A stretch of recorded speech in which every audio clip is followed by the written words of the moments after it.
Oke, kita masuk ya ke pertemuan ke-6. Kita membahas mengenai pesan bisnis. Bagaimana membuat pesan bisnis atau pesan yang kebutuhannya adalah untuk profesional. Untuk pesan bisnis sendiri itu terbagi menjadi 3 tahapan. 3 tahapan, yang pertama itu adalah perencanaan pesan bisnis, kemudian pengorganisasian pesannya itu sendiri, dan kemudian revisi. Dari 3 tahapan ini kira-kira mana tahapannya yang porsinya di dalam pembuatan pesan bisnis itu yang paling besar? Menurut saya perencanaan, Bu. Kenapa? Karena kan perlu banyak pertimbangan ya, Bu. Jadi itu makan waktu yang lebih lama. Oke. Thank you. Ada lagi pendapat lain? Sama, Bu, perencanaan. Perencanaan ya. Yang lain, ada pendapat lain?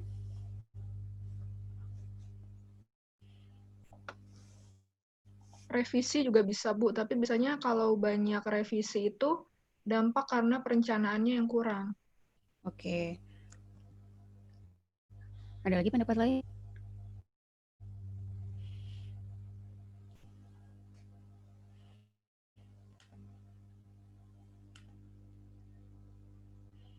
Nah, ternyata berdasarkan penelitiannya, yang banyak sekali bolak-balik terjadi atau porsinya yang lebih besar itu justru adalah karena kenapa? Walaupun sudah direncanakan dengan matang dan sudah kalau pengorganisasian atau penulisan ini kan tinggal eksekusi ya. Kalau perencanaan itu biasanya ada di tahapan brainstorming atau misalnya rapat untuk kita gali gagasan atau gali ide. Nah, kalau revisi ini besar karena kenapa? Pas kita sudah tulis, pas sudah ada di paparan gitu ya, itu biasanya orang baru mulai lagi ada ide tambahan atau baru bisa dilihat benar apa enggaknya, relevan atau tidaknya, sesuai apa enggak dengan aturan, sesuai atau tidak dengan value perusahaan atau dengan target organisasi dan seterusnya. Jadi dalam pembuatan pesan bisnis ini porsinya yang paling besar itu adalah di porsinya revisi. Makanya kalau misalnya di agency ataupun misalnya kita di kreatif industri ya, revisi itu pasti harus dibatasi.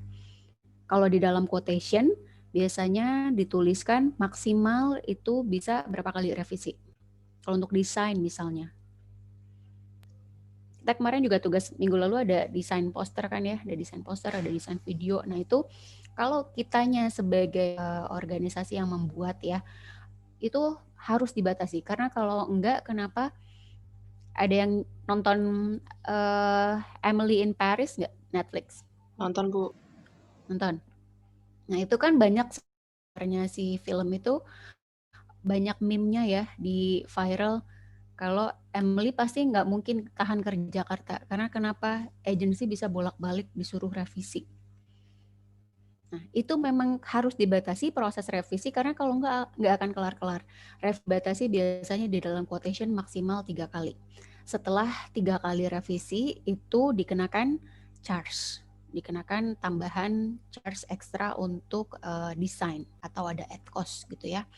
Tapi itu untuk wawasan kalian saja. Tapi balik lagi nih, walaupun perencanaan pengorganisasian dan revisinya ini udah kita jalani, pastikan semuanya inline atau selaras dengan timeline kerja.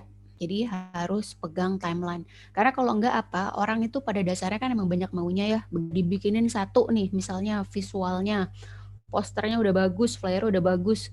Tapi pasti ada aja tuh yang nyeletuk. Kayaknya akan tambahin ini, atau warnanya kalau dibuat ini lebih menarik deh, dan seterusnya. Jadi harus selalu diingatkan. Bisa sih Pak, kita rubah lagi, tapi timeline gitu.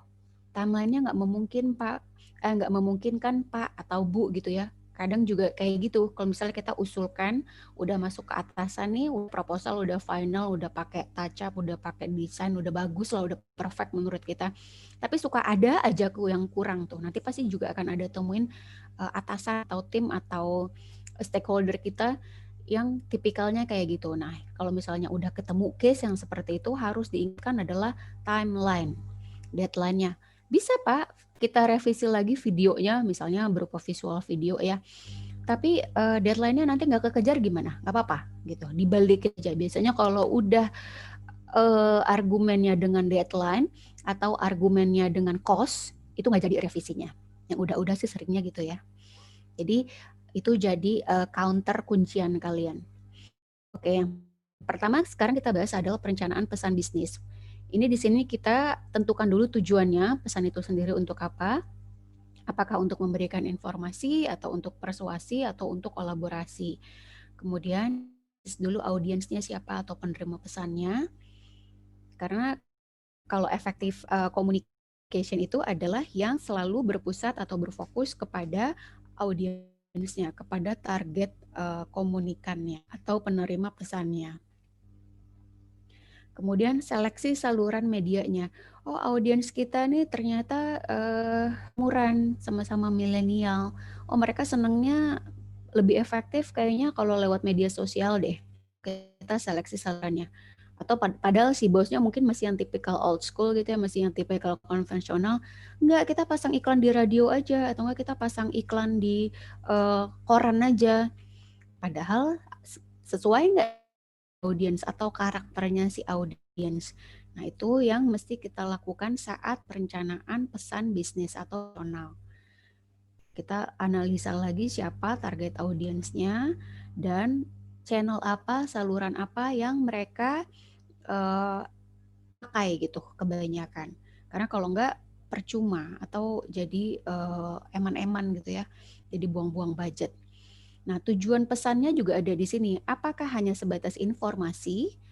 Kalau misalnya kendali komunikator di sini tinggi, itu berarti cuma satu arah. Di sini partisipasi komunikannya tidak diharapkan atau bisa dibilang rendah ya. Nah, kalau di sini titiknya berarti ini baru tahapan tujuannya hanya sebagai informasi. Misalnya saat ada pembuatan ketetapan peraturan pajak yang baru, ada kebijakan mengenai pajak untuk UMKM atau untuk yang lainnya. Nah, itu di mana saat tingkat kendali komunikator itu tinggi, dia cenderung searah karena tidak mengharapkan adanya partisipasi dari komunikan juga misalnya, dan hanya bersifat informatif. Ini berarti masih di sini tujuan pesan bisnisnya. Itu kalau di tingkat masing-masing kendalinya antara si komunikator dengan komunikan itu sedang terjadi dialog. Mungkin sebelum ditetapkan keputusan atau belum ditetapkan peraturan baru, nah itu bisa kita melakukan komunikasinya persuasi ya. Jadi antara si partisipan dengan si komunikatornya juga, itu dua-duanya boleh mengajukan pendapat, dua-duanya boleh saling adu argumen, itu masih sehat. Dan balik lagi yang kita tahapan yang tadi kita bahas di sebelumnya mengenai negosiasi. Nah, dalam tahapan persuasi negosiasinya sehat diharapkan adalah terjadi di sini tujuannya untuk persuasif. Misalnya nih kita mau menyampaikan adanya kenaikan pajak gitu ya, atau penurunan atau sebaliknya, keduanya boleh kasih pendapat. Misalnya kita panggil simpul-simpul WP-WP yang pajaknya tinggi di daerah kita. Nah, di situ bisa terjadi kalau dua-duanya nih boleh berpendapat, boleh berargumen dan terjadi win-win solution. Nah, di situ disebut tujuannya berarti untuk persuasi. Jadi untuk membuat si WP mau melaksanakan kewajibannya tanpa ada paksaan. Itu harapannya. Si harapan pesan persuasi. Dan ini di sini tingkatnya tinggi, kolaborasi. Kolaborasi di mana udah berjalan ketentuannya, misalnya ada peraturan yang baru dan itu sudah berlangsung let's say setahun. Justru malah di sini si komunikannya yang lebih aktif. Di sini nih komunikatornya yang tadinya si regulatornya hanya tinggal mengontrol. Kita tujuannya yang mana dulu nih? Misalnya kita baru mau jejak pendapat. Kalau untuk jejak pendapat berarti tujuannya adalah kita harapkan aktifnya partisipan dari komunikan. diharapkan kita justru dapat informasi-informasi baru dari si komunikan. Kita di sini hanya sebagai penerima. Misal kita sebagai komunikator, kita di sini partisipasinya rendah. Kita hanya mendengarkan. Ini misalnya dalam tahapan FGD gitu ya. Group discussion itu juga bisa ada di sini. Kita dengar jejak pendapat, sharingnya mereka, kendalanya apa, misalnya dengan tim ya, rapat besar dengan tim itu juga bisa tuh. Kita hanya sebatas untuk si komunikatornya mendengarkan gitu, menampung apa aspirasi mereka, opini mereka apa. Kemudian setelah udah menentukan apakah kita ini tahapannya kita butuh kolaborasi kah atau hanya persuasi untuk biar mereka dengan sukarela mau membayar pajaknya, atau baru tahap aktif. Nah, setelah menentukan kita uji tujuan pesan tadi. Di sini, apakah sesuatunya akan berubah akibat dari pesan yang kita sudah tentukan? Apakah realistis? Kemudian timingnya juga ya diperhatikan, apakah tepat waktunya untuk dilemparkan ke audiens. Dan karena balik lagi ini adalah pesan bisnis itu selalu orientasinya dengan target perusahaan atau dengan target organisasi atau dengan target lembaga. Dievaluasi lagi atau diuji lagi apakah selaras dengan tujuan organisasi.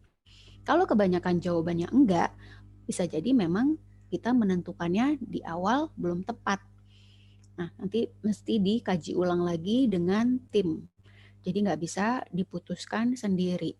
Walaupun itu misalnya kita adalah decision maker, kita adalah bertindak sebagai atasan, semuanya tanggung jawabnya besarnya ada di pundak kita gitu ya, tetap itu harus dikaji bersama, lihat dulu target audiensnya siapa dan target goals-nya tuh besarnya apa untuk perusahaan atau untuk organisasi kita. Analisis audience. Ini adalah kuncinya ya, karena sampai atau tidaknya pesan kita atau efektif atau tidak komunikasi itu adalah kalau audiensnya bisa menerima pesan yang kita sampaikan. Untuk menganalisa audiens atau komunikan itu sendiri, yang pertama adalah tentukan jumlah ini ya dan distribusi. Biasanya tuh ada size skala ekonominya tuh mereka ada di level mana, di skala ekonomi A, B, C, D ya. Karena kenapa dari situ juga bisa nanti kita bisa lihat secara jumlah apakah misalnya nih kita cukup FGD dari pengambil keputusan aja. Misalnya kita mau rapat paparan, tapi cukup kita undang adalah pemilik perusahaannya saja, atau justru memang kita harus sampaikan misalnya mengenai kebijakan NPWP ya sebanyak-banyaknya atau gimana. Analisa dulu siapa audiens kita. Kemudian adalah di sini kita bisa lihat lagi komposisi audiensnya. Mulai dari gendernya, usianya, kita kelompokkan. Tingkat pemahaman, karena jangan sampai kita juga bahasanya ketinggian atau malah kebalikan, bahasa kita jadi terkesan atau gitu. Kami harap si audiensnya, prediksi si audiens, kalau misalnya mengenai pajak pasti mereka happy.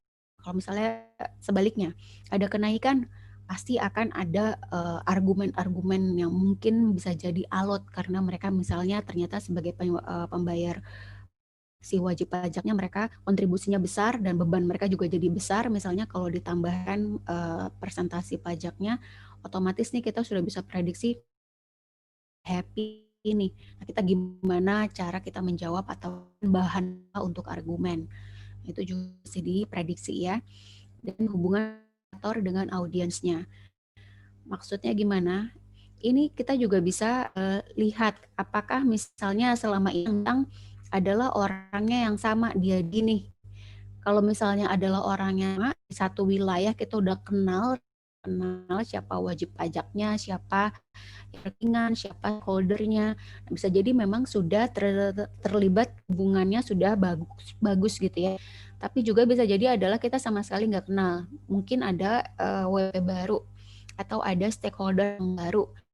Itu juga kita perlu gali lagi supaya apa? Supaya pesannya sampai ke mereka, kepada target audiens kita. Setelah kita sudah analisa audiensnya, misalnya kayak kemarin sosialisasi pajak ke anak-anak SD atau ke anak-anak kuliah, itu kan beda pendekatannya. Begitu juga misalnya ke pedagang pasar atau ke itu juga beda.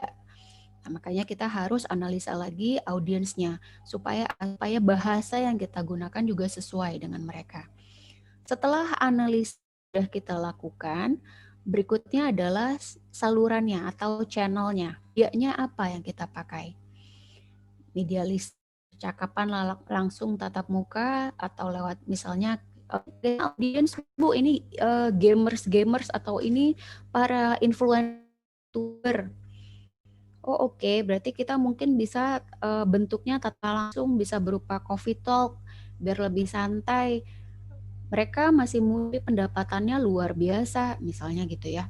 Oh ya udah, berarti bisa bikinnya lewat tatap muka, presentasinya juga yang ringan, tapi apakah kita tujuannya sudah di kolaboratif, mereka sudah punya kesadaran untuk bayar pajak dengan sukacita, atau masih tahap persuasi nih, atau malah baru sebatas informatif. Nah, kita mesti tentukan ya. Situ jadi media lisan bisa berupa coffee talk, percakapan langsung itu tadi ya. Misalnya kita create aja eventnya, kita create event coffee talk untuk mereka bisa kumpul, mereka bisa juga tanya jawab dengan ringan sambil santai, sambil minum kopi. Nah, itu juga mungkin. Oh, kita media tulisan. Kalau misalnya untuk internal nih, bisa berupa memo. Atau media visualnya dibutuhkan nggak? Kalau kita perlu argumen kenapa harus ada kenaikan pajak atau ini bisa diturunkan, akan lebih gampang atau lebih mudah misalnya lewat media visual. Atau mungkin kita targetnya adalah untuk eksternal publik. Mungkin kita bisa bikin versi yang animasi lebih mudah dipahami oleh awam. Itu juga bisa menjadi pilihan dari media yang kita pakai. Atau media elektronik bisa email ya, atau podcast, sekarang juga bisa pesan singkat di blog, di web, ini juga udah banyak ya kalau sekarang ya, atau multimedia. Nah mungkin media elektronik sekarang juga banyak bisa dipilih sebagai saluran, mengingat tidak bisa dilakukan tatap muka, juga pandemi ya. Tapi juga sekarang itu tadi, kita lihat target audiens kita siapa, kita bagi lagi sesuai size umurnya, sesuai gendernya mereka, sesuai pendapatannya mereka juga, pastinya tingkat ekonominya mereka, dan karakter kebiasaan hari-harinya mereka. Nah kalau sekarang memang sudah kecenderungannya, apalagi kita pandemi ini kan dipaksa ya, orang untuk lebih gadget friendly. Mungkin nanti pilihan-pilihan kalian adalah mengcombine antara media elektronik dengan si media visualnya yang dibuat menarik.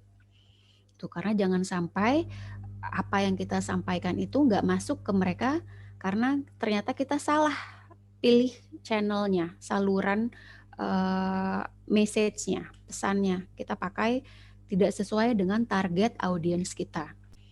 Tapi justru sebaliknya, kalau misalnya target audiens kita adalah untuk WP-WP yang senior, yang justru mereka tuh senengnya didatengin satu-satu. Mereka cuma 1, 2, sampai 5 orang gitu ya, misalnya grup-grup kecil. Tapi kita tahu nggak akan efektif nih, mau di email berapa kali kek, mau dikirimin video kayak apa kek, tetap nggak akan efektif sebelum didatangin misalnya gitu ya. Ya udah, berarti mesti set meeting tatap muka langsung, walaupun misalnya tetap memperhatikan protokol gitu ya. Kemudian tadi tetap disiapkan data-datanya, kenapa mesti naik, terus kebijakan apa yang bisa diberikan, misalnya keringanan mengenai tenggat waktunya dan yang lain-lain. Jadi balik lagi harus selalu disesuaikan dengan target audiens kita. Nah ini yang harus dipertimbangkan, kekayaan media sekarang juga udah banyak banget. Formalitas pesan. Kalau kita adalah on behalf atau kita membawa nama lembaga, apalagi membawa nama lembaga negara, itu juga tetap harus diperhatikan pesan kita tetap formal gitu. Walaupun mungkin disampaikannya kita bisa pakai lebih casual atau lebih informal, ke YouTuber yang relatif lebih muda, relatif seumuran. Mungkin kalau untuk dilakukan secara langsung udah nggak apa, bisa pakai bahasa yang lebih non formal, tapi secara tertulisnya tetap harus pakai yang formal. Kemudian juga ini apakah ada keterbatasan media ya, kalau misalnya tadi ternyata target audiens kita tuh yang lebih senior, percuma dijejelin sosial media yang secakap apa juga nggak buy-in gitu, mereka nggak nangkep pesannya sebelum kita datang langsung. Maksudnya pengirimnya apa, kita sebagai komunikatornya apa, urgensi dan biaya. Ini kita mengusulkan ini sih kayaknya cocoknya dibikin video nih. Tapi balik lagi videonya yang seperti apa? Bikin video pun ada budgetnya yang harus disiapkan, ada cost-nya. Semakin bagus, ya biasanya relatif biayanya lebih mahal, kecuali memang bisa kerjakan sendiri. Gitu. Dan ini preferensi audiensnya. Kalau memang si audiensnya lebih suka mendengarkan dalam rapat langsung, walaupun kecil tapi gitu buat mereka lebih paham, lebih efektif, ya nggak apa-apa. Balik lagi ditentukan channelnya, cocoknya media yang mana sesuai dengan karakter yang sudah kita analisa dari si audiens tersebut. Oke, sampai tahap perencanaan ada pertanyaan?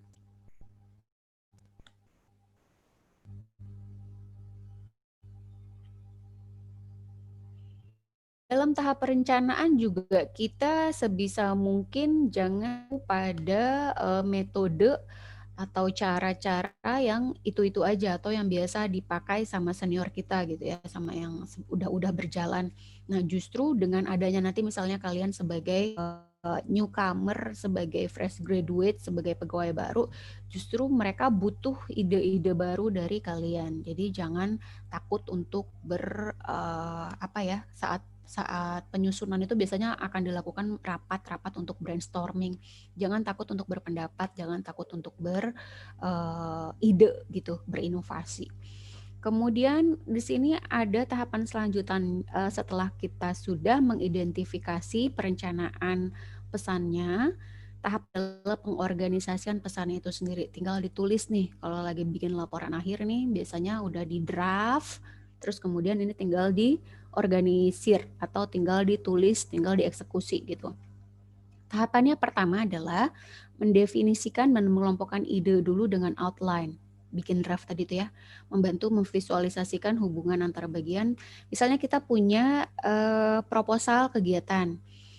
Terus tapi kita juga perlu lihat lagi siapa-siapa saja direktorat atau divisi atau orang-orang mesti terlibat di dalamnya. Itu kita harus tentukan dulu. Kemudian dibuat idenya sistematis.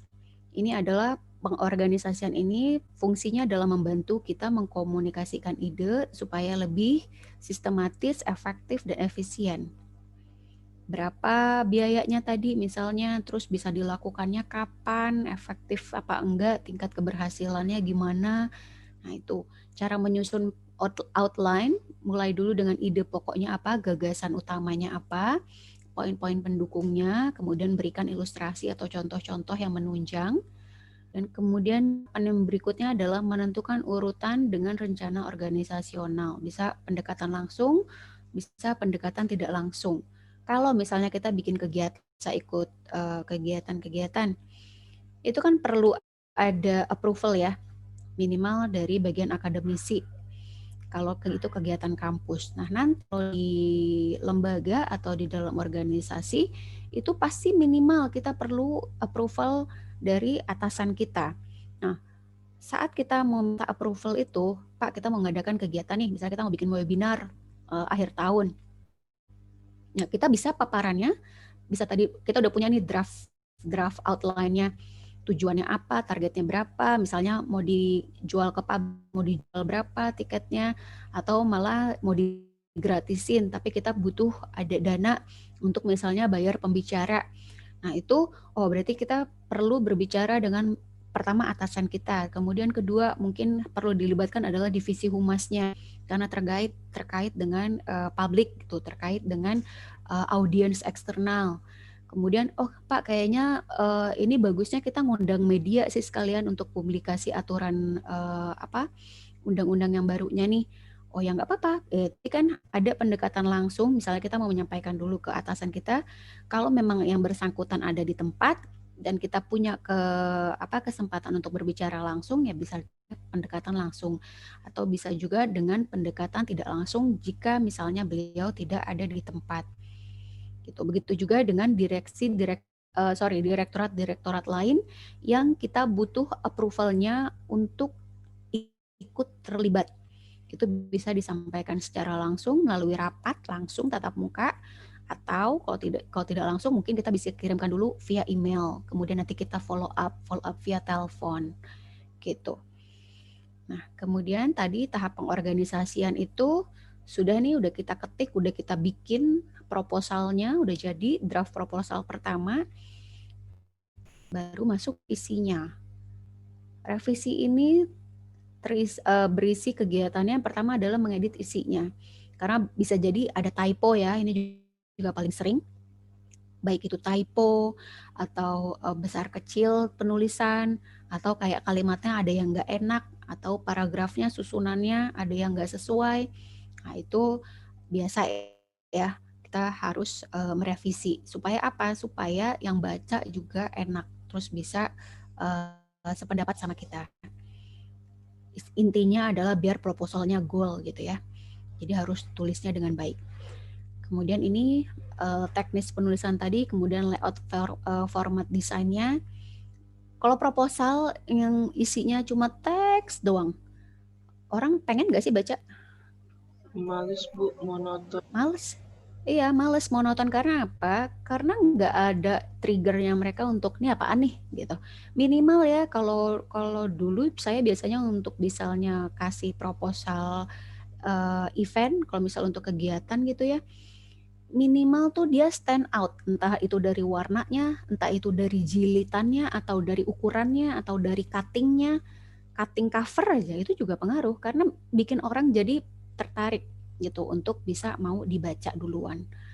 Itu ya, jadi format, layout, tulisan itu juga penting. Kemudian kalau ini pesannya pesan lisan, kita mau menyampaikannya langsung, misalnya melalui paparan gitu ya, atau di dalam rapat, atau di dalam meeting. Pesannya udah benar belum nih, substansi pesannya udah sesuai apa belum, kemudian tadi urutannya, pengorganisasinya, dan gaya bahasanya harus tetap disesuaikan dengan gaya bahasa dari siapa? Audiens. Yes. Gaya bahasanya dari audiens. Kalau kita mau melakukan paparan tatap muka langsung, misalnya kayak tadi sama YouTuber yang pendapatannya udah luar biasa, bisa nggak kita gayanya tetap formal? Kita gayanya tetap PNS banget deh. Kira-kira masuk nggak sama mereka? Enggak Bu. Yang ada mental ya. Karena apa? Kelewat kaku. Jadi serba kagok, serba sungkan. Nah itu makanya gaya bahasa kita pun kalau misalnya kita dilakukan secara lisan harus disesuaikan dengan audiens kita. Atau malah sebaliknya, jangan kita jadi so asik banget, padahal ini adalah audiensnya yang lebih senior. Tetap harus ada etik di sana, tetap harus ada etika-etika yang harus kita jaga. Gitu. Sampai situ ada pertanyaan? Mengenai pesan bisnis tadi. Nah, kalau tata naskah dinas, jujur, karena saya bukan PNS dan saya bukan orang Kemenq juga, ini nanti kalian akan diberikan aturannya secara resmi. Tapi ketentuannya juga nanti pasti akan ada, ini saya sampaikan secara draft aja ya, secara general. Jenis naskah dinas di sini ada naskah dinas arahan, naskah dinas korespondensi, naskah dinas khusus. Nah nanti nih tugas-tugas kalian biasanya untuk yang baru-baru masuk, baru lulus gitu ya, pasti sering bolak-balik bikin ini naskah dinas, bikin surat mulu kerjanya. Nah yang harus diperhatikan ini juga ya, yang sangat rahasia, terbatas, atau biasa. Kecepatan penyampaian sangat segera, atau biasa. Nah ini harus diperhatikan, karena kenapa? Jangan sampai kita, walaupun misalnya anak baru nih, jangan sampai kita malah ngebocorin, misalnya ada yang masih konfidensial. Kalau misalnya nih untuk internal mau ada isu penyesuaian tunjangan atau mau ada isu misalnya penurunan tunjangan atau kenaikan tunjangan sebaliknya ya, itu juga kan masih sangat konfidensial. Nah, harus diperhatikan sifat-sifat naskahnya gitu. Nah, ini contohnya bisa kalian lihat. Tapi saya yakin nanti saat kalian pertama kali bikin ini pun sudah ada draftnya, sudah ada contoh. Jadi kalian tinggal ikutin, tinggal nanti disesuaikan isinya gitu. Pasti ada senior, apalagi atasan kalian yang akan membantu kalian untuk menyusun si naskah dinas ini. Karena kenapa? Naskah dinas ini juga agak sensitif ya. Dan memang ini khusus untuk ya kalau sebagai PNS. Kalau di swasta sebutannya juga ya sama, naskah dinas, surat dinas, tapi mungkin sebutan-sebutannya ada yang lebih teknisnya yang memang hanya sebatas organisasi tertentu gitu yang pakai. Jadi ini nih sangat internal kalau untuk si naskah dinas. Gitu. Jadi setiap perusahaan, setiap lembaga, setiap organisasi, ketentuan naskah dinasnya itu beda-beda. Makanya balik lagi kalian gak perlu khawatir kalau ini karena pasti sudah ada template-nya. Tinggal disesuaikan. Gitu. Tinggal minta aja, Mbak, boleh lihat contohnya nggak? Misalnya, Mas, boleh lihat contohnya nggak? Nanti tinggal diisi deh, tanggalnya kapan, bulan kapan, tahun kapan. Ini nomor surat juga nih. Biasanya ada orang tertentu yang bertanggung jawab. Jadi kita cuma sekedar buat nih misalnya, tapi yang ngasih surat, ngasih nomor biasanya dari orang yang lain. Yang memang dia adalah bertanggung jawab untuk keluar masuknya surat. Atau malah mungkin dari kita, nanti kita bertugas di sini. Kita yang bertugas untuk mengeluarkan nomor surat. Karena kadang sering kalau misalnya saya untuk melakukan teknis administratif dengan lembaga kayak gini nih, atau lembaga negara seperti ini, seringkali Mbak udah bisa dijawab belum email saya yang terakhir? Atau saya kemarin udah ada jawabannya, bentar ya Mbak, saya belum dapat nomor suratnya. Itu sering banget saya kalau korespondensi sama pemerintahan tuh seperti itu. Belum dapat nomor suratnya nih Mbak. Suratnya udah jadi, tapi nomor suratnya doang belum. Dan itu nggak boleh keluar dari lembaga, karena tetap harus ada runutannya. Karena itu semua tetap harus terdata. Sini ya, makanya di sini ada sifatnya segera atau biasa, lampirannya berapa, halamannya berapa. Nah ini biasanya juga siapa yang tanda tangan, tembusannya ke siapa, ini sudah ada aturan masing-masing. Saya di-share, mungkin kalian bisa lihat di sini. Atau nanti saya share aja ke Atik ya. Ada satu gitu mengenai ketentuan tata naskah, tata surat dinas dari Depq, dari pajak ya, Kementerian Keuangan gitu. Tapi kalian nggak perlu worry lah. Kalian worry kalau kalian sendiri meragukan tata bahasa kalian. Ada yang ragu-ragu nggak? Ada yang kayak, Bu, saya nulis surat tuh suka beribet deh, Bu. Atau saya ngomong aja beli kalau gimana nulis surat, Bu. Ada nggak yang gitu? Ada, Bu. Ada, Bu. Harus dilatih. Karena memang nggak terkesan gampang, tapi nggak gampang. Apalagi kalau kayak kita, ini loh, gue tuh mau minta pengajuan dana inti gitu ya. Tapi bahasanya tuh apa gitu? Bahasa yang bagus, bahasa yang sesuai. Kemudian misalnya kita menjawab surat, kita ingin menolak, itu juga bahasanya gimana biar terkesan nggak kasar. Nah, itu saran saya adalah, saya pernah ada bimbing salah satu dengan saya dulu. Waktu dia masuk kerja pertama kali di BUMN, dia bingung. Ini saya mesti ngapain ya untuk pertama instan itu udah pasti ya. Tapi kan kadang juga nggak selalu langsung dapat kerjaan, kebanyakan bengang-bengongnya kan. Kalau untuk yang baru masuk tuh biasanya suka kayak gitu juga. Ada fase di mana kayak ini gue ngerjain krik-krik garing, semua orang sibuk terus dia bingung mau ngapain. Nah, yang saya sarankan ke dia apa? Minta contoh surat. Terus ngapain? Kamu minta aja file tahun lalu gitu misalnya ya, surat masuk, surat keluar, baca itu semua. Terus ngapain? Kan dia bingung ya. Baca aja, karena dari baca itu nanti kamu bisa tahu gimana proseduralnya di lembaga tersebut atau di organisasi tersebut. Terus kemudian siapa-siapa saja orang yang berkepentingan. Itu tuh dari surat keluar, surat masuk tuh kita bisa banyak belajar. Kemudian nih kita udah baca nih, kita udah dikasih nih satu bundel untuk dipelajarin. Tuh, belajar dari situ misalnya gitu ya. Kemudian kita praktek bikin susun sendiri. Bahasa kita udah bagus belum? Susunan kita udah bagus apa belum? Itu tahap pertama untuk biasanya di fresh graduate ya. Bikin surat ini pokoknya saya yakin kalian akan sering bolak-balikin si surat naskah dinas ini. Sampai kalau saya dipenilai beberapa kali, beberapa semester itu pegang yang alih program. Jadi mereka udah kerja kan, terus balik lagi kuliah lagi. Nah itu memang, ini mah kerjaan saya tiap hari Bu. Iya saya yakin.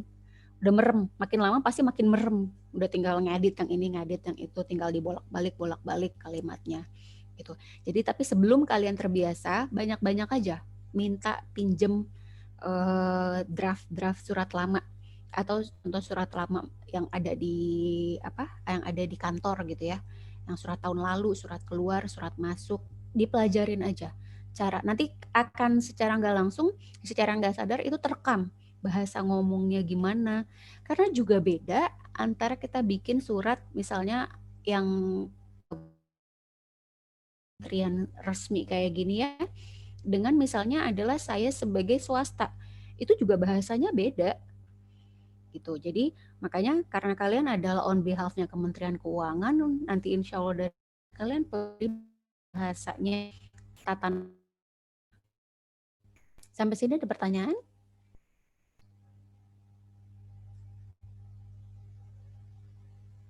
Ada yang udah pernah bikin proposal sendiri? Proposal kegiatan atau proposal kemarin itu bulan lalu ya. Saya nggak tahu deh, ada yang terlibat jadi panitianya nggak di sini? Saya tuh diminta jadi salah satu juri untuk big plan kegiatan itu. Enggak, Bu. Jadi mereka itu kompetisi bikin proposal bisnis gitu loh. Proposal bisnis. Salah satu disetujuinya juga sama direktur STAN. Tapi saya waktu itu nggak jadi karena saya juga lagi sakit kondisinya dan nggak mungkin banget dalam 1 minggu itu PR mesti baca hampir 20 proposal kalau nggak salah. Tapi sempat lihat karena kan udah dikirimkan ke saya kan proposalnya. Nah itu ada yang kalian pernah nggak bikin buat proposal seperti itu? Atau ada peserta juga di sini nggak? Belum. Nah, itu dari cara membuat prop aja itu saya udah tahu sebenarnya, walaupun saya akhirnya saya mengundurkan diri karena kayaknya nggak fair gitu. Saya belum sempat baca semuanya, terus saya nilainya berdasarkan apa? Saya lagi nggak sehat gitu untuk benar-benar baca. Waktunya terlalu 3 hari, cuma dikasih waktu 3 hari untuk baca semua. Itu adalah feedback yang saya kasih juga ke panitia. Saya bilang ini timelinenya terlalu mepet, ini nggak mungkin, nggak pas lah, nggak sesuai. Harusnya timelinenya jangan tight ini, jangan semepet ini gitu. Makanya saya kemudian mengundurkan diri karena saya rasa nggak untuk bisa membaca dan mempelajari proposal sebanyak itu dalam waktu sesingkat itu gitu. Nah, di situ dari mulai baca proposal pertama saya baru itu juga udah kelihatan kok bahasanya yang enak yang mana, yang nggak enak yang mana. Nanti kalian coba pelajari cara-cara bikin proposal kegiatan, event atau proposal bisnis kalian tuh kalian banyak download, banyak kalian lihat aja dari cara ngedesain kalau tadi ya di dalam tahapan apa tadi yang ada layout format organisasi. Itu juga diperhatikan karena kalau misalnya kita bikin proposal tapi saya pas ada beberapa proposal yang ini boring banget, maksudnya kayak sangat disayangkan ini datang dari mahasiswa gitu, kecuali emang ini anak SMA bikin misalnya proposal pensi itu nggak apa-apa. Tapi kalau dari mahasiswa kalian udah harus lebih berpikir lebih kreatif ya, gitu. Jadi nanti kalau mau iseng, coba-coba aja bikin proposal. Atau mau dijadiin tugas? Tidak Bu, terima kasih. Gak apa-apa, tapi itu buat latihan bagus loh. Nanti aja ya. Oke, sampai sini.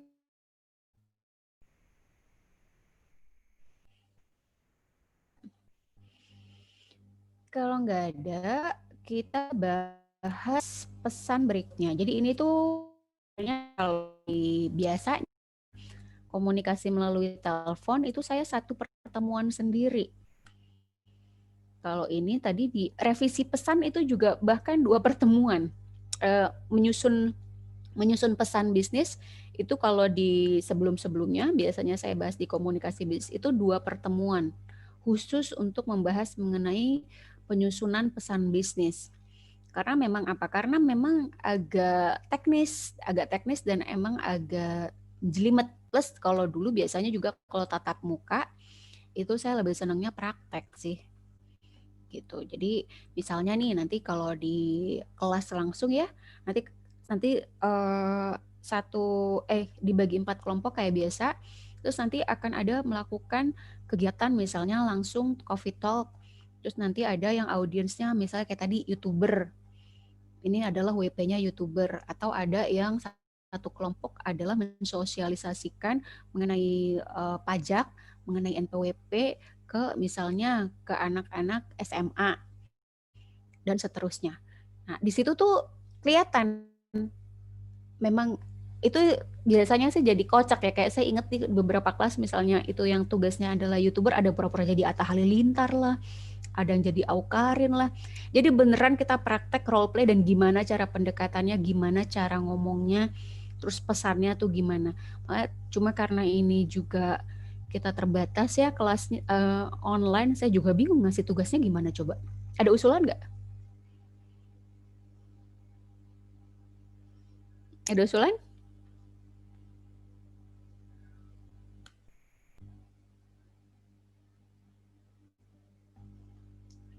Sorry, nanti saya tolong diingatkan ya. Kita sampai jam berapa? 3 berapa? 40 ya? 3.40. Oke, nanti tolong diingatkan 5 menit sebelum selesai ya. Saya takut absennya ketutup. Oke, ada pertanyaan sampai sini?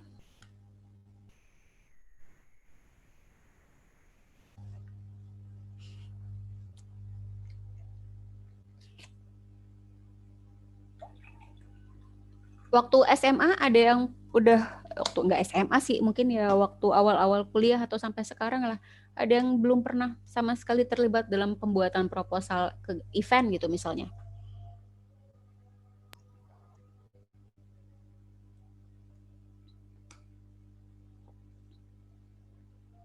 Coba diingat-ingat.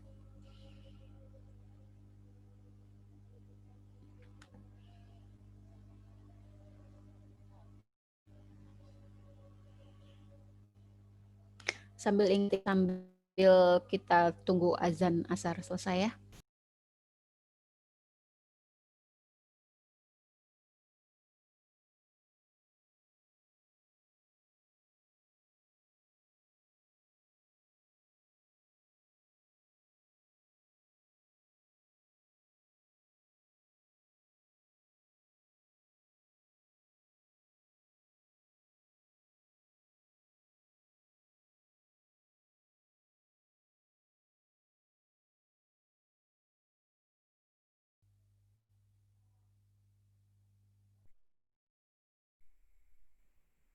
Sekarang kita bahas komunikasi via telepon.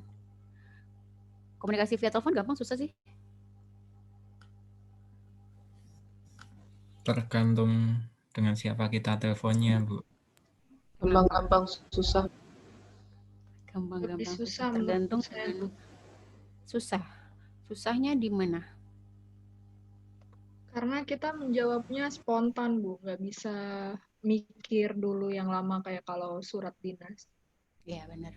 Yang suka bikin nervous tuh gitu ya. Karena kalau surat dinas kan kita ada tadi tahapan revisi ya. kita bisa, ini bahasanya nggak enak nih, bahasanya nggak sesuai. Tapi kalau telepon gimana caranya? Itu adalah nanti akan lama-lama terbiasa. Yang perlu kita tahu dulu, kita bahas sekarang mengenai komunikasi via telepon. Ada etika-etika dalam melakukan komunikasi via telepon. Yang pertama ini, kalau kita adalah nanti misalnya ditugasin sebagai, ini juga banyak ya, saya banyak dari kakak kelas kalian, mereka tuh ditugaskan di kering pajak. Jadi mau nggak mau ya emang tiap hari kerjanya ngangkat telepon ya. Kita dengerin aduannya apa, terus memberikan solusi. Nah ini etikanya yang harus dilakukan. Yang pertama adalah mengangkat telepon dengan segera. Kalau ada telepon masuk, jangan biarkan si yang nelpon itu komunikannya menunggu terlalu lama. Karena itu juga akan menjadi, kalau sekali 2 kali masih nggak apa ya, tapi kalau setiap hari selalu susah dihubungi, itu biasanya publik juga akan jadi tanda tanya ya, ini kredibel apa enggak sih perusahaannya atau organisasinya gitu. Angkat telepon aja lama, angkat telepon aja susah gitu. Jadi harus kalau telepon segera diangkat, kemudian memperkenalkan diri dulu. Bila kita nerima atau kita menghubungi, kita yang menelpon, itu juga harus memperkenalkan diri. Misalnya kalau nerima, biasanya standarnya gimana sih? Pernah nerima telepon dari, misalnya dari mana? Dari kartu kredit? Belum sampai ya. Nanti nih kalau kalian udah kerja, tiap hari tuh telepon dari bank tuh bisa berkali-kali. Nawarin kartu kredit lah, nawarin asuransi lah, dan seterusnya. Dan biasanya mereka sama. Ada yang pernah pengaduan Telkomsel kayak pengaduan Indosat ke call center. Dia pernah nelfon? Pernah Bu sekali. Nelfon kemana? Ke BRI Bu. Terus template-nya gimana? Mereka Iya cara sama. jawabnya gimana? Suaranya sama semua gitu kayak. Habis itu cara ngomongnya juga emang mirip-mirip sih kayak selamat pagi. Bisa dibantu. Iya. Karena emang bisa dibilang itu template ya. Template cara menjawab. Dan seringkali kalau misalnya selain yang memang adalah resepsionis, itu kalau call center atau pengaduan call center itu mereka biasanya punya ini sendiri, ada lembaga outsource. Ada lembaga outsource di mana mereka adalah SDM yang baik. Mereka bertugas misalnya untuk pengaduan Telkom kah, atau pengaduan TV, kabel, jaringan apa gitu, atau kartu kredit banyak ya. Itu mereka di training. Jadi makanya semuanya intonasinya sama, gaya bahasanya sama, itu mereka punya tuh perkenalan diri dulu misalnya. Salamnya apa, kepada siapa. Baru nanti misalnya udah terkait dengan teknis, baru disambungkan kan ke yang bersangkutan. Nah, yang harus pertama kali dilakukan adalah memperkenalkan diri dulu. Selamat pagi atau selamat siang. Saya dengan Donella dari Kementerian Keuangan atau dari pajak mana gitu ya. Amin Bu. Itu harus dilakukan. Kalaupun misalnya kalian yang menelpon atau yang menerima telepon juga gitu. Selamat siang atau selamat sore atau selamat pagi. Dengan DJP Rawamangun atau DJP Pusat atau DJP mana, harus selalu memperkenalkan diri dulu dan organisasinya kita. Kemudian menggunakan bahasa yang baik dan formal, ini udah pasti ya. Kemudian menyapa telepon dengan sebutan ibu atau bapak. Jangan pakai kakak. Silakan kak, malah sis. Ya sis bro, enggak juga sih. Jadi tetap harus pakai ibu bapak, atau suaranya terdengar muda, bisa juga pakai mas atau mbak ya. Tapi jangan kayak online, jangan pakai gan juga, pakai gan lagi. Ya gan. Lah, mau buka online. Terus kemudian berbicara dengan jelas, ramah, menyenangkan. Ini, jangan bicara terburu-buru. Karena itu juga bisa kedengeran sih kalau misalnya kalian sering datang atau sering ada telepon dari Telkom atau dari manapun lah, dari lembaga gitu ya, atau dari organisasi. Itu misalnya yang baru-baru gitu ya, atau yang anak-anak baru, itu juga kedengeran cara mereka ngomong tuh masih yang sebet-libet gitu loh. Nah, nanti kalian pasti juga akan mengalami itu. Yang pasti adalah berbicaranya harus jelas, kita latihan dulu juga nggak apa-apa. Ramah, menyenangkan, dan jangan bicara terburu-buru. Bertanya dengan bijaksana, mencatat pesan. Ini kalau misalnya kita adalah yang disambungkan sebagai filternya, misalnya sebelum sampai itu teleponnya ke atasan, harus lewat kita dulu, kita misalnya sebagai staffnya gitu. Harus lewat kita, misalnya atasannya nggak ada, atau lagi meeting, atau lagi rapat, atau dia memang lagi mengerjakan sesuatu dan tidak bersedia menerima telepon, itu juga sering ya. Karena makin tinggi posisi seseorang itu, ada aja yang nelpon, yang punya kepentingan kayak, yang nggak punya kepentingan, kok ditelepon aja dulu gitu. Nah, kita yang mengangkat telepon, dicatat pesannya apa. Mengucapkan terima kasih, dan kalau misalnya pasti pakai teleponnya yang pakai gagang, kebetulan di sebelah saya ada telepon. Kalau telepon yang sekarang kan gampang ya, pakai tombol gitu ya, jadi nggak yang kedengeran gabruk. Nah, kalau ada telepon-telepon yang masih pesawat telepon zaman dulu tuh yang masih pakai kabel panjang itu loh, terus gabruk itu kan kedengeran ya. Kalau nutup telepon kenceng itu kedengeran. Nah, jangan sampai kita nutup teleponnya keras gitu. Komunikasi via telepon ini memang kalau untuk konteksnya pekerjaan itu nggak gampang. Dulu salah satu tugas pertama saya mesti jualan iklan waktu saya di agensi advertising. Saya mesti jualan iklan setiap hari, itu banyak banget yang saya telepon. Tugas saya itu saya dikasih target harus terpenuhi berapa lembar ya? Kalau nggak salah 12 halaman Kompas. Itu kita mau bikin pameran di JCC, pakai satu hall area semua JCC. JCC itu Jakarta Convention Center, itu gede banget. Ada yang belum pernah ke JCC? Belum Bu, mau kalau diajak. Nanti ya, kalau saya pandemi pas ada pameran-pameran. Di situ JCC tuh gede banget. Jadi intinya adalah mencari exhibitor. Exhibitor itu adalah perusahaan yang mau pamer. Kita bikin pameran saat itu antara komputer, fotografi, dan satu lagi audio, sound system. Pakai satu hall, satu area, satu gedung, satu hall, karena di JCC itu ada beberapa hall. Nah, itu tugas pertama saya adalah jualan iklan, yang mana saya harus menghubungi ratusan database hari. Belibet dia tuh ngomong. Tapi waktu pertama kali, hari pertama itu ya asli masih kagok ngomongnya, kayak ya nervous ya, mau jualan iklan gue ngomong apaan, belum pernah, iya kan. Yang pertama kali ya udah, berarti ya udah di database-nya. Terus first thing first adalah kita bikin catatan supaya kita nggak gugup apaan yang mau dibahas. Oke, saya mau menawarkan dia beriklan di tanggal sekian sampai sekian, harganya berapa, besaran kolomnya berapa, kapan pamerannya. Pokoknya yang pointer-pointer yang relate dengan isi pembicaraan telepon. Supaya apa? Supaya kalau pas ditanya, karena tadi itu kan nggak ada proses revisi ya, harus spontan jawabnya. Kita udah punya catatan sendiri.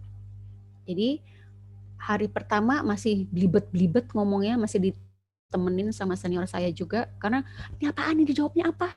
Masih yang kayak gitu kan. Maaf ya, sebentar saya tanyakan dulu, tanya lagi, mau nanya mulu deh hari pertama. Tapi memang pasti akan seperti itu. Kalian di kering pajak juga nanti akan kayak gitu, karena saya mendapat curhatan juga dari kakak-kakak kelas kalian juga gitu. Bu, kepake banget itu Bu, komunikasi via telepon. Tiap hari saya ngangkat telepon Bu. Belum lagi nanti kalau yang ditelepon nggak enak ya.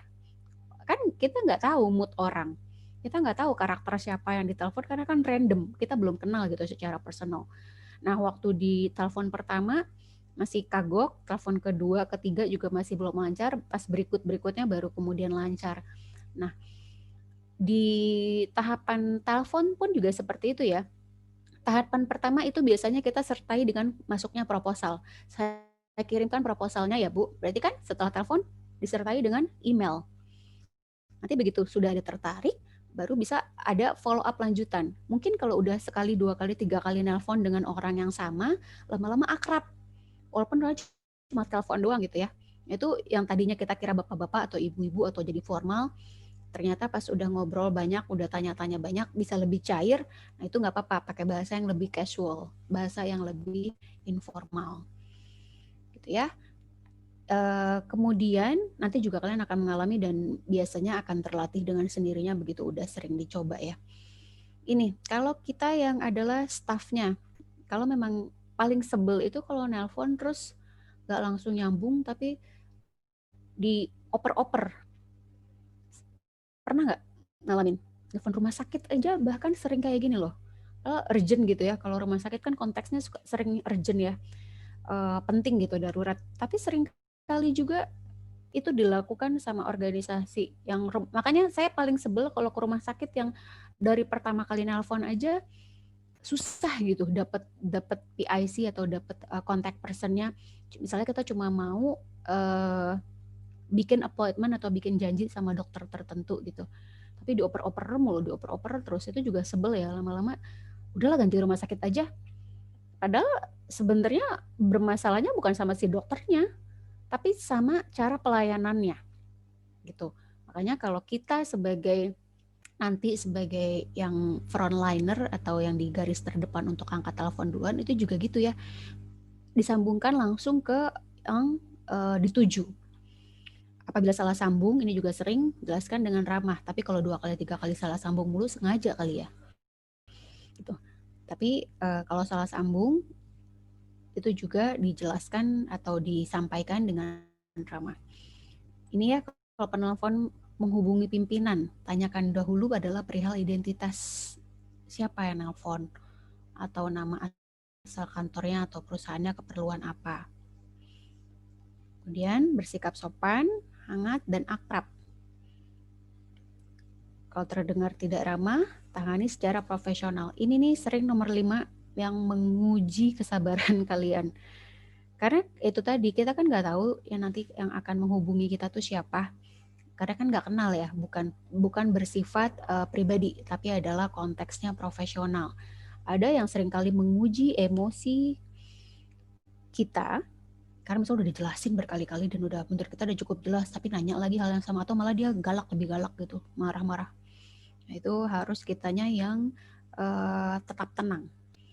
Mendengarkan dengan seksama, menjawab pertanyaan dengan singkat. Nah ini, menyebut nama penelpon dengan tepat. Jangan sampai kita mau menyampaikan pesan ke bos kita atau ke atasan kita, tapi Pak tadi ada telepon dari Bu Silvi mana ya? Silvi siapa ya Pak? Gitu.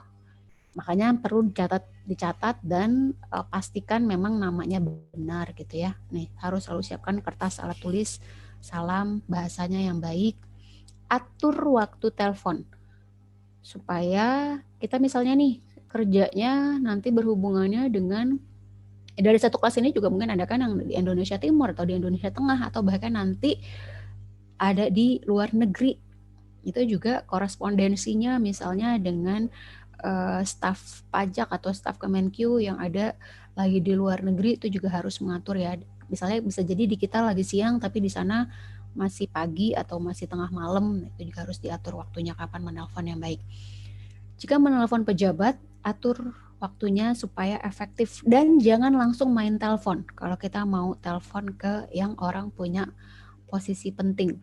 Atau sebenarnya sih itu juga etika ya secara in general. Mungkin nanti kalian juga ke teman-teman kecuali itu keluarga pun sekarang juga kayaknya kalau emang jam-jam kerja, jam-jam sibuk di WhatsApp aja dulu atau ditanya dulu lagi bisa ditelepon nggak gitu. Supaya apa? Karena nggak semua orang happy langsung main terima telepon aja kecuali emang kita akrab banget dan cenderungnya tidak akan angkat apalagi kalau kita nggak kenal. Kalau misalnya kita mau menghubungi pejabat atau seseorang yang posisinya penting, sebaiknya kita teks dulu, perkenalkan kita siapa dan kesediaan beliau untuk ditelepon. Ada yang punya pengalaman menelpon atau jadi LO biasanya? Ada yang pernah pengalaman jadi LO? License officer? Karena jangan sampai kita membuang waktunya beliau, nanti jadi first impression-nya jadi nggak enak gitu ya. Karena itu tadi kita ternyata main telepon aja, terus udah gitu main telepon aja pas udah diangkat, kebetulan diangkat, kita ngomongnya nggak jelas. Ini Pak menyiapkan diri juga dengan membuat catatan-catatan apa yang mesti dibahas. Misalnya meminta kesediaan waktu beliau. Nggak usah susah. Misalnya kita mau nelpon Pak Direktur Stan. Berani nggak langsung nelpon sekarang juga kalau saya kasih nomornya? Enggak, Bu. Itu. Jadi kita teks dulu atau bisa Tuhannya apa, kepentingannya apa. Kalau Bapak berkenan, boleh saya telepon lebih untuk lanjut. Nanti dijawab boleh, baru sesuai kesepakatan kapan nelponnya. Dan begitu udah diizinkan nelpon, jadi nggak nelpon. Suka gitu juga tuh. Apa namanya, pimpinan juga sering kayak gitu ya. Kemudian ini, jangan memutus percakapan dengan tiba-tiba, jangan juga memotong percakapan tiba-tiba. Dan kuasai product knowledge. Kalau nanti kalian jadi kering pajak, ya harus dikuasai apa itu hal-hal teknis yang berhubungan dengan pajak. Kemudian ini, kalau tadi yang saya sampaikan, misalnya kita ngangkat telepon, terus dititipi pesan.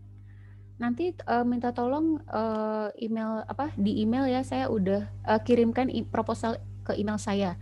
Emailnya apa Pak? Emailnya apa Bu? Misalnya tadi kayak namanya siapa ya? Atikotur. Atikotur _ Rohmah. Boleh di spelling? Atikotur pasti orang apa yang di kepalanya? Pakai Q atau pakai K?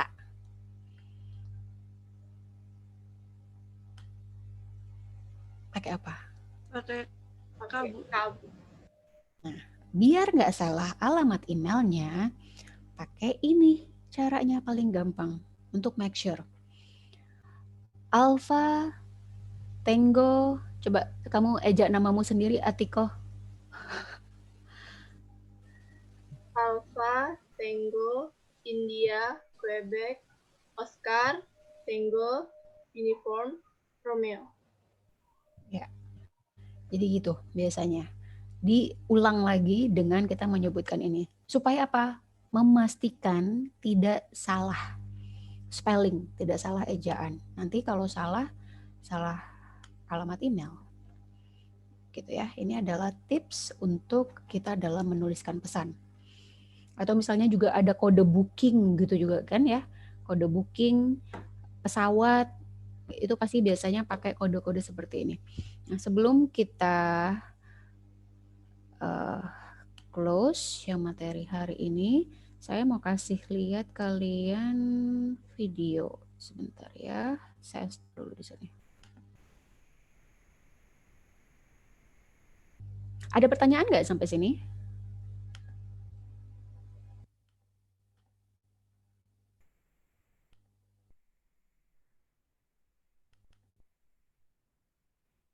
Bu mau nanya, biasanya saya kan kalau telepon ke call center IndiHome misal, kenapa nggak dari awal itu kayak langsung dikasih tahu kalau yang nomor untuk pengaduan ini, kenapa harus jadi satu, terus nanti jika Anda memilih berbahasa Indonesia tekan 1, bla kalau pengaduan bla. Jadi kayak nanti akhirnya pas udah sama CS-nya langsung itu kepotong, pulsanya udah habis gara-gara di awal gitu Bu, jadi nggak efektif gitu loh Bu.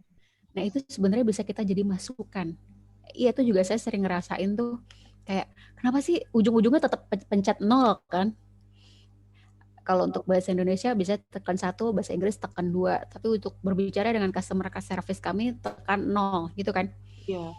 Nah itu memang juga jadi masukan, tapi saya juga nggak tahu ya alasan kenapa mereka nggak langsung kasih line. Biasanya adalah karena keterbatasan orang. Karena walaupun misalnya, karena mereka kan perlu biaya ya untuk misalnya hire orang untuk standby customer servisnya dia gitu. Kan harus disediakan SDM. Misalnya dia cost-nya terlalu besar kalau diakomodir masing-masing, misalnya yang untuk pengaduan langsung IndiHome gitu ya, misalnya untuk jaringan atau untuk telepon, untuk TV, biasanya itu terkait dengan biaya bukan biaya produksi, dengan biaya SDM yang harus mereka tanggung. Makanya ya udah dijadiin satu, dan seringkali begitu kita udah masuk nih kan, udah masuk, kalau untuk berbicara dengan operator kami tekan 0. Udah tekan 0, maaf, operator semua sedang sibuk. Iya kan? Nyebelin ya. Tapi memang itu adalah kenapa makanya sekarang mereka juga banyak yang udah bisa interaktif via chat atau apps, dialihkan ke sana. Nah, even apps pun atau website pun itu yang jawab juga robot. Jadi auto reply itu juga jadi nyebelin, dan seringkali itu jadi catatan untuk customer karena pelayanannya, servisnya bagus apa enggak itu juga dinilai dari sana. Tapi kalau dari sisi company itu biasanya karena berhubungan dengan cost operasional mereka. Kamu bayangin nggak, misalnya ada berapa ratus orang, berapa ribu orang yang nelfon mereka dalam sehari. Kemarin ada yang sempat mati lampu nggak? Di Jakarta. Iya, sempat ngerasain juga, Bu. Ya kan mati lampu tuh. Mati. Yang kemarin banget mati lampu cuma sebentar. Tapi kan kita pernah tuh yang yang mati lampu berapa jam itu juga kan. Itu jadi juga kemudian review mengenai pelayanan ya. Karena mengenai pelayanan publik si PLN sendiri. Ternyata memang nggak bisa ditelepon, boro-boro nelpon, mati semua jaringan, pas mati lampu semua telepon putus juga dan seterusnya. Tapi kalau tadi pertanyaan Donella adalah biasanya itu terkait dengan cost. Mereka nggak mau biaya besar untuk memisahkan masing-masing pengaduan. Makanya tetap dijadikan satu pool dan mereka gantian jawab teleponnya. Karena kalau harus dipisahkan satu-satu, sedangkan mungkin ada beberapa hal yang bisa dijawab pakai bot tadi, pakai mesin, itu kan juga lebih efisien buat mereka, gitu. Cukup menjawab? Bu. Iya. Makasih, Bentar Bu. ya, saya mau kasih sama-sama, mau kasih lihat video. Saya belum share ya. Ada pertanyaan lain nggak?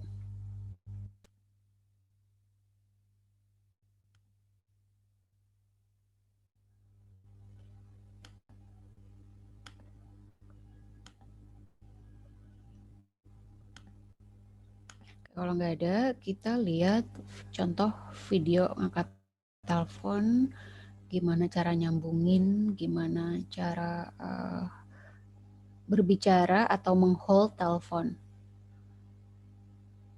Kita lihat dulu ya.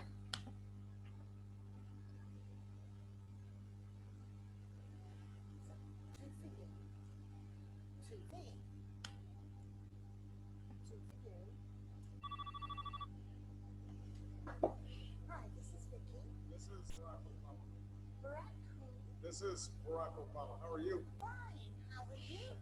Well, I'm doing great, and I know I'm interrupting you, but I figured you might take my call. Well, we're a bit busy. How's your mom doing these days? Mom's fine. Was there something you wanted? And one of the things I think is terrific is baseball. Baseball. So you want to talk about baseball? Well, I am a big baseball fan, and I grew up in Hawaii. My earliest memories of baseball were actually Look, sorry. We're a bit busy. is that correct? Yeah, this isn't a good time. Well, now I understand that. Try calling next week. Or next month. We'd love to hear from you then. Well, I appreciate that. Tell your mom I said hi. You take care of yourself. You too. Thanks, Barack. Bye.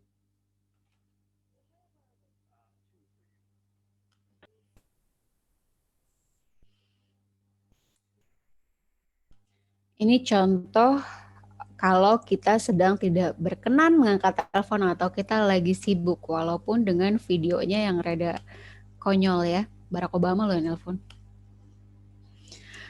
Oke, ini contoh saat kita mau transfer telepon. Sebentar. Sorry, bukan di sini ya.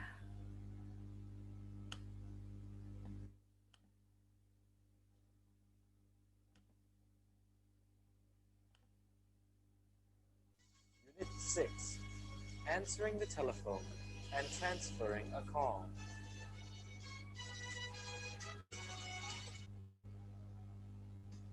Holding the line.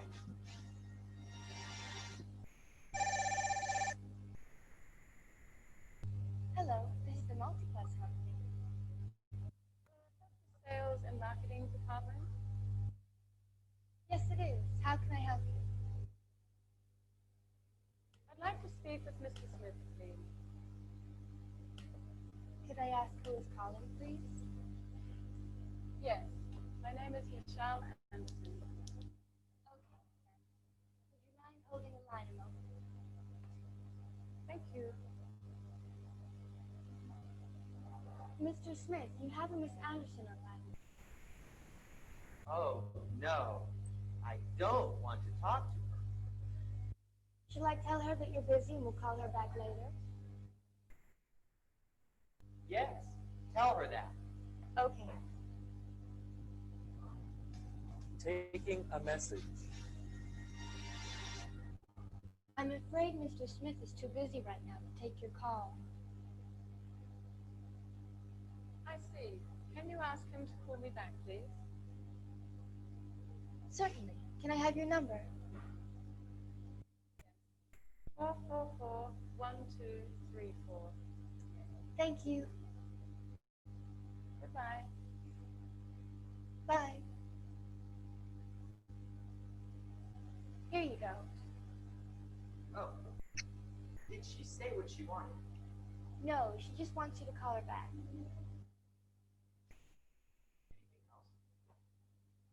No? Okay. Thanks. I'm afraid Mr. Smith is too busy right now to take your call. I see. Can you ask him to call me back, please? Certainly. Can I have your number? Yes. 444-1234. Leaving messages.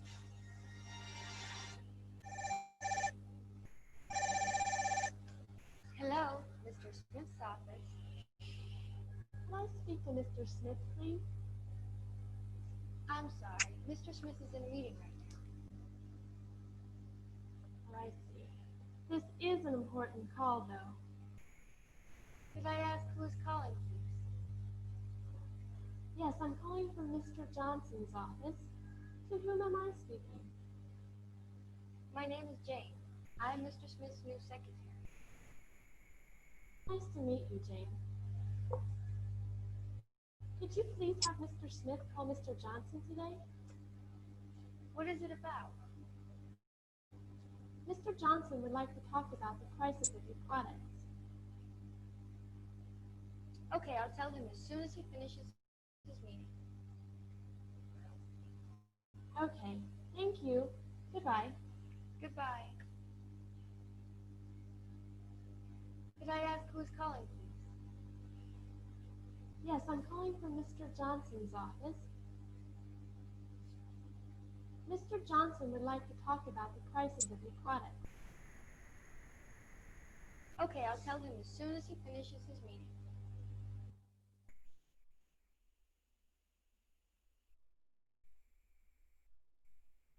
Oke, jadi itu tadi contoh gimana kalau misalnya kita adalah sebagai staff, terus kemudian bos kita atau atasan kita nggak bersedia, atau bisa nggak bersedia ngangkat telepon, atau mungkin memang sedang meeting.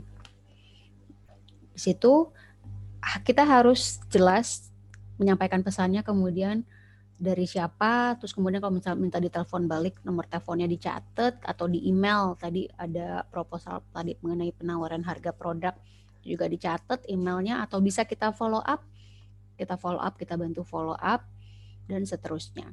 Jadi kita harus pastikan dulu, kita nggak bisa langsung sembarangan nelpon orang. Tadi ya, apalagi juga kalau misalnya kita tahu orang-orang tersebut sibuk atau juga punya agenda, apalagi di jam-jam kerja. Apalagi terus kemudian kita mau nelponnya di luar jam kerja. Kita bicarakan sesuatu yang kebutuhannya dengan pekerjaan. Itu juga ada etikanya ya. Karena bisa jadi dia tidak mau diganggu lagi urusan pekerjaan saat sudah di rumah. Atau juga bisa jadi dia lagi di jalan, lagi nyetir, dan seterusnya. Jadi kita harus konfirmasi dulu ke orang saat kita mau telepon ke orang tersebut. Itu etikanya. Ada pertanyaan sampai sini? Ada yang pernah ini nggak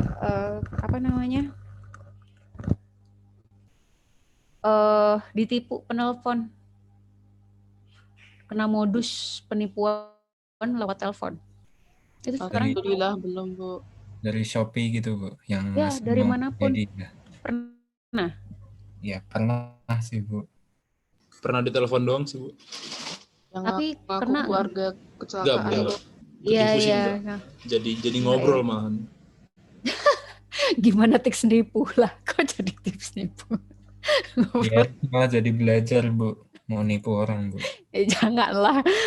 Tapi itu juga harus hati-hati ya, karena memang apalagi sekarang ya orang udah resesi, kayak makin banyak banget yang aneh-aneh, ngaco-ngaco. Saya tuh hampir pernah, nggak sampai sih untungnya. Itu mereka memang kayaknya memang sindikat dan memang udah tahu, udah well prepare gitu. Saya dulu pernah kejadiannya itu tuh yang ngaku-ngaku bukan kecelakaan sih, tapi dibilang yang nelpon itu dari kantor polisi. Jadi nelpon ke rumah orang tua saya. Kebetulan saat itu saya pas lagi ke situ gitu, ke rumah ibu saya. Terus itu udah panik. Ya karena udah orang tua ya, biasanya itu lebih panik. Orang tua tuh lebih panik kalau urusan kantor polisi lah, apalah, rumah sakit gitu ya. Mereka biasanya lebih, kalian juga mesti bisa menangani hal-hal internal seperti ini ya, karena pasti orang tua kalian juga sama. Jadi yang nelpon itu ngakunya dari kepolisian, terus bilangnya adik saya punya adik ditangkap karena narkoba. Itu aneh banget sumpah. Terus tapi suaranya sangat meyakinkan. Jadi yang pertama nelpon tuh galak banget, terus itu ibu saya udah kayak, udah deh ini nih, angkat, mama nggak bisa ngomong. Terus ya udah saya angkat teleponnya, terus saya tanyain dari mana, terus bapak dengan siapa? Iya ini dengan adik, dia nyebutin nama adik saya, terus ini lagi di kantor kepolisian, kami intinya minta uang tebusan, intinya itu gitu. Saya untung masih bisa berpikir logika, coba tenang gitu ya. Gitu. Ya harus kalau case-case kayak gitu tuh jangan panik. Saya mau bicara sama adik saya. Bener loh pas di teleponnya dikasih ke orang yang ceritanya adik saya, suaranya tuh mirip banget.